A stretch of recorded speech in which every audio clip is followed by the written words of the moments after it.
Olá, gente boa de Deus, que a paz seja com cada um dos irmãos, em nome de Jesus. Vamos dividir uma pequena porção do Evangelho de Cristo, segundo relata Lucas no capítulo 22 do Evangelho em que ele escreve. A partir do verso 3 diz assim: Entrou, porém, Satanás em Judas, que tinha por sobrenome Iscariotes, o qual era do número dos 12, e foi e falou com os principais dos sacerdotes e com os capitães de como lhe entregaria, os quais se alegraram e convieram em lhe dar dinheiro, e ele concordou e buscava oportunidade para lhe entregar sem alvoroço. Judas era um camarada bastante complicado, cheio de problemas de personalidades e desvios no seu caráter. João disse que ele era ladrão, Jesus chega a dizer que ele era o diabo. Contudo, o amor de Cristo Jesus é tão imensurável, a sua graça é tão indescritível, que nada disso foi empecilho, impedimento para que Jesus lhe abrigasse e fizesse dele parte do seu ministério, que colocasse ele entre os 12 apóstolos escolhidos, que fizesse dele seu discípulo. Isso nos ensina que, por maior que sejam os nossos desvios de caráter e personalidade, o amor de Deus é tão grande que ele nos abriga a si mesmo. Contudo, todo este amor, toda esta graça, toda essa dedicação à nossa reconciliação para com o Pai, nos constrange e nos conquista ao ponto de produzir em nós o desejo de mudança de vida, de nos submetermos àquele processo que Tiago descreve à igreja de Jerusalém. Senti as vossas misérias, lamentai e chorai, converta-se o vosso riso em pranto e a vossa alegria em tristeza. Mas triste também é perceber que nem todos se sentem constrangidos e conquistados por tanto amor e tanta graça e preferem andar errantes pelo caminho como andou Judas. E a consequência natural de todo aquele que abre mão desse amor e endurece o coração diante de tanta graça é passar pelo mesmo infortúnio que Judas passou, estar possesso por Satanás. E entrou Satanás em Judas. É bom frisar que Judas era um dos 12 apóstolos, era um daqueles que Jesus escolheu para anunciar as boas novas e fazer a obra. Contudo, estava ele endemoniado, contexto e retrato fiel do que nós vemos no nosso cenário hoje. Homens que estão a trabalho, supostamente de Deus e do Evangelho, que deveriam estar cheios do Espírito Santo, mas na verdade estão cheios de demônio. Estão não sendo templo do Espírito Santo, mas sendo sinagoga, sendo templo do diabo. Realidade é esta que é visível quando você percebe que, a exemplo de Judas, eles preferem fazer uma aliança, abraçar a religião, do que abraçar o Evangelho de Cristo Jesus. Porque Judas saiu e foi fazer aliança com os sacerdotes e capitães do templo. Ele abraçou aquele sistema farisaico e religioso de sua época. Coisa que acontece hoje também. Homens e mulheres que, de vez de abraçar o Evangelho que inclui, o Evangelho que abençoa, o Evangelho que perdoa, eles preferem abraçar a religião que acusa, a religião que exclui, a religião que quer receber ao invés de dar, a religião que condena e ao invés de absolver. Judas fez o mesmo e muita gente no nosso dia faz hoje também.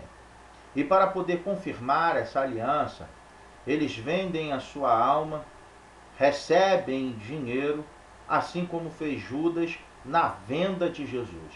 Porque a religião, o que ela faz é te vender Jesus. O que a religião faz é vender Jesus comprando a sua alma, por um preço estipulado. Sim, como foi de Judas. No caso de Judas, foram 30 ciclos de moeda de prata. E vê se não é isso o que se faz hoje, quando homens e mulheres estão a todo momento se dizendo trabalhadores do Evangelho, mas vendendo Jesus a todo momento. Basta você raciocinar com o que disse João. No princípio era o Verbo se fez carne e o Verbo era Deus. Esse Verbo, ele está se referindo à palavra de Deus, a saber, Jesus, o Cristo. Cristo é a palavra de Deus que se fez carne. Ora, sendo ele a palavra de Deus que se fez carne, todas as vezes que você estipula ou condiciona a sua pregação, a pregação do Evangelho de Cristo, saindo pelos seus lábios por um valor X, se não te derem esse valor, você não prega. Se não pagarem um teu cachê, você não anuncia as boas novas. Infelizmente, eu tenho que lhe dizer essa verdade. Você não pode estar e nem está cheio do Espírito de Deus. Só posso acreditar que você está endemoniado. E mais do que visível são as pessoas possessas no nosso meio. Eu sei que terão aqueles que dirão que Paulo disse que o obreiro é digno do seu salário. Tudo bem, mas o mesmo Paulo disse que as mãos dele trabalhavam dia e noite para que ele não fosse pesado a ninguém. Não estou lhe dizendo que se você for a algum lugar anunciar as boas novas, e lá neste lugar o responsável pelo teu convite sentir o desejo de te abençoar, que seria um pecado horrível caso você aceitasse essa bênção. Não, não se trata disso. Ali pode estar a provisão de Deus para a sua vida.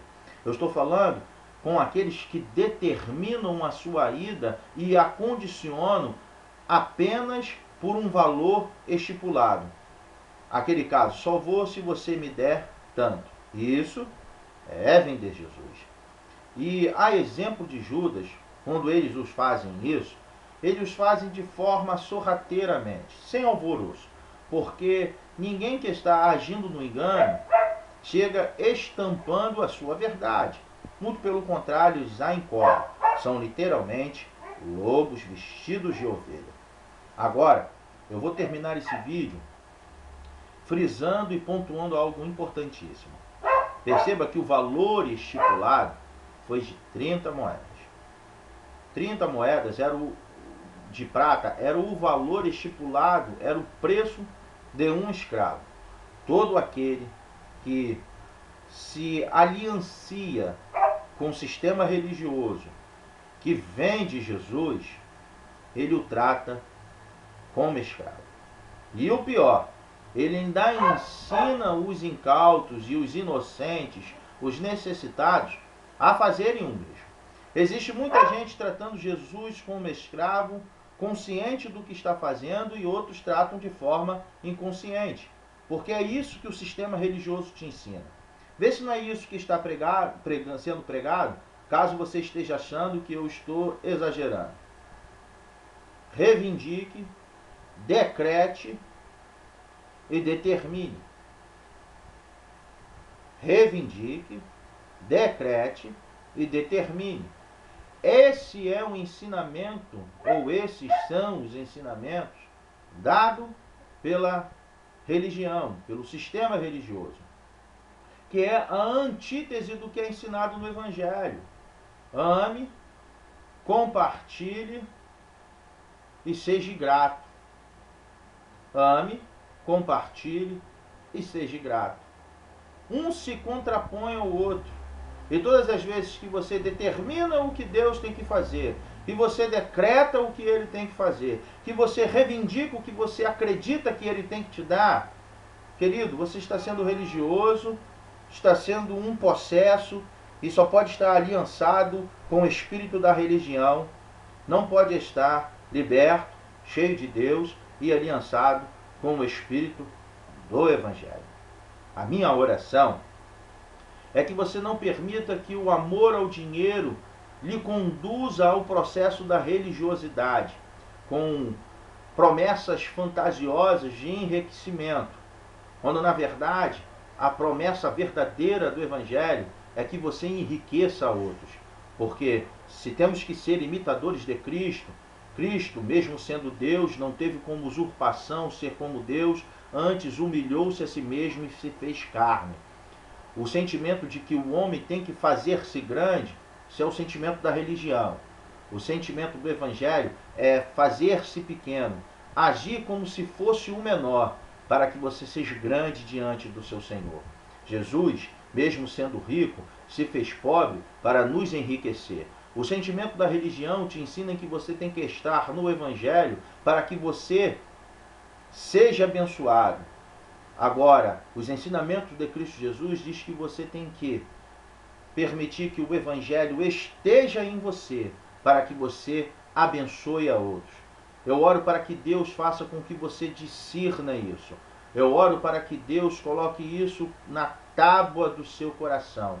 Eu oro para que Deus te dê discernimento, para que você possa discernir qual é o espírito do Evangelho de Cristo e qual é o espírito do Evangelho da religião, o Evangelho anátema.